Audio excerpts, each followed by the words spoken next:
அன்பான இதயங்களுக்கு வணக்கங்க. நாம இன்னைக்கு எலுமிச்சை ஊறுகாய் தாளிக்கிறத பாக்குறோம். பாருங்க, செவன்னு நல்லா தாளிச்சாச்சு. இதுக்கு தேவையான பொருட்கள் என்னன்னு பார்க்கலாம். 1/4 லிட்டரு கடல் எண்ணெய்ங்க, சுத்தமான கடல் எண்ணெய். இது எண்ணெய் மிந்தி ஊத்திக்கணும். நல்லா காய்ந்தவுடன் வெந்தயம், இந்த வெந்தயம் அப்படியே எண்ணெயில சேர்த்துக்கணும். வெந்தயம் பொரிந்ததும் கடுகு உளுந்து இதை கொஞ்சம் சேர்த்துக்கணும். அப்புறம் சிறிதளவு சீரகம்,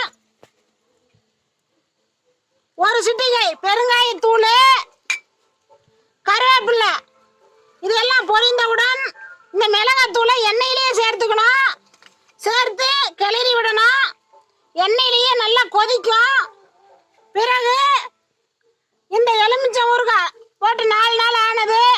உப்பு நல்லா கலங்கிய ஊறினவுடன் அதை தாளிச்சு பாருங்க. இப்படி தாளிச்சு நல்லா அந்த ஊறுகாயை கொட்டி இப்படி கிளறணுங்க. நல்லா கொதிக்கணும். நல்லா சூடேறி கொதிக்கணும்.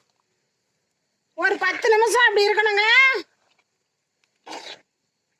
பாருங்க, இப்ப நல்லா கொதிக்க ஆரம்பிச்சிருச்சு.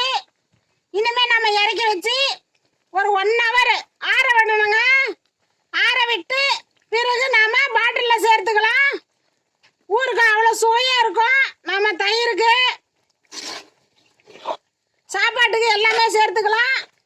ஊறுகாய் இருந்தாவே நாம சாப்பிட தோணும். அவ்வளவு சுவையா இருக்குங்க எலுமிச்சம்பழம் ஊறுகாய்.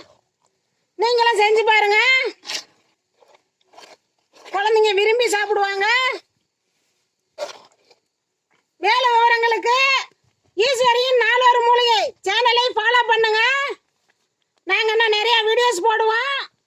உடனுக்குடன் உங்களுக்கு வந்து சேருங்க. நன்றிங்க.